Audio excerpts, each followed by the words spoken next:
Assalamualaikum warahmatullahi wabarakatuh. Perkenalkan, nama saya Sari Fajriah, nomor NPM 2021911033. Di sini saya akan menjelaskan tugas dari perkembangan peserta didik, yaitu mengenai konsep belajar yang di dalamnya termasuk pengertian dari belajar menurut beberapa ahli, prinsip belajar, dan karakteristik belajar. Terima kasih.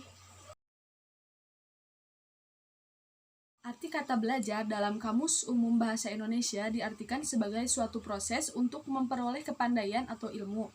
Sedangkan dalam Kamus Bahasa Inggris diartikan sebagai beberapa arti, diantaranya yaitu memperoleh pengetahuan atau menguasai pengetahuan melalui pengalaman, mengingat dan mendapatkan informasi ataupun menemukan informasi. Belajar juga diartikan sebagai suatu proses, karena dari belajar tersebut terjadilah banyak perubahan pada perilaku individu. Tetapi dari banyaknya perubahan perilaku dari individu tersebut tidak semuanya disebabkan oleh belajar. Selanjutnya saya akan menjelaskan mengenai definisi belajar menurut beberapa ahli.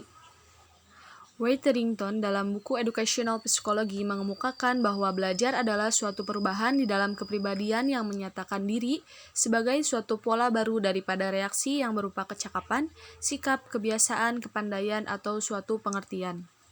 Selanjutnya, definisi belajar menurut Morgan. Morgan dalam buku Introduction to Psychology mengemukakan bahwa belajar adalah setiap perubahan yang relatif menetap dalam tingkah laku yang terjadi sebagai suatu hasil dari latihan atau pengalaman. Yang terakhir ada menurut Muhammad Surya.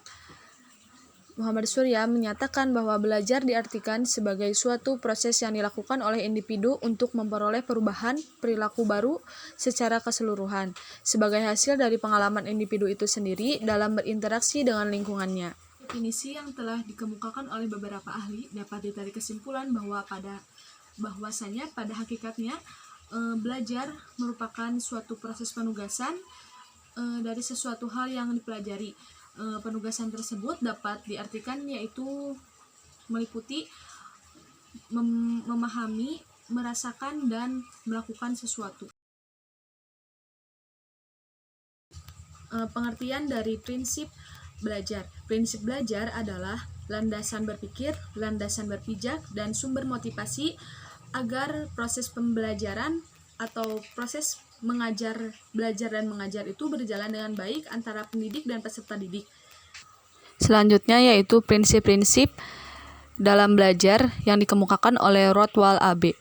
Di antaranya ada prinsip kesiapan, prinsip motivasi, prinsip persepsi, prinsip tujuan, prinsip perbedaan individual, prinsip transfer dan referensi, prinsip belajar kognitif, prinsip belajar afektif, prinsip belajar evaluasi, dan prinsip belajar psikomotor. Berdasarkan pendapat para ahli, dapat disimpulkan bahwa prinsip belajar meliputi perhatian dan motivasi, keaktifan, keterlibatan langsung atau berpengalaman, pengulangan, tantangan, balikan dan penguatan, serta perbedaan individual. Karakteristik belajar. Menurut Dimyanti dan Mujiono, suatu kegiatan dikatakan belajar jika memiliki ciri seperti apa yang telah dikemukakan oleh mereka. Yang pertama ada unsur pelaku, yaitu siswa yang bertindak belajar atau pebelajar. Lalu yang kedua ada unsur tujuan, yaitu memperoleh hasil dan pengalaman hidup. Ketiga ada unsur proses terjadinya internal pada diri pebelajar. Lalu yang keempat ada unsur tempat, yaitu belajar dapat dilakukan di sembarang tempat. Selanjutnya yaitu yang kelima ada unsur lama waktu, yaitu sepanjang hayat.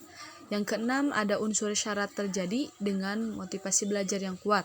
Yang ketujuh ada unsur ukuran keberhasilan, yaitu dapat memecahkan masalah. Yang kedelapan ada unsur faedah, yaitu bagi pebelajar dapat mempertinggi martabat pribadi. Lalu yang kesembilan ada unsur hasil, yaitu hasil belajar dampak pengajaran dan pengiring. Dari beberapa penjelasan tentang karakteristik belajar, dapat disimpulkan bahwa karakteristik belajar pada umumnya adalah bersifat menetap pada diri individu. Perubahan yang terjadi menyeluruh baik secara fisik maupun mental.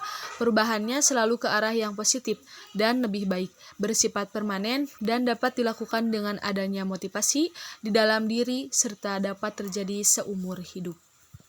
Mungkin Cukup sekian yang dapat saya sampaikan. Mohon maaf apabila banyak kesalahan. Wassalamualaikum warahmatullahi wabarakatuh.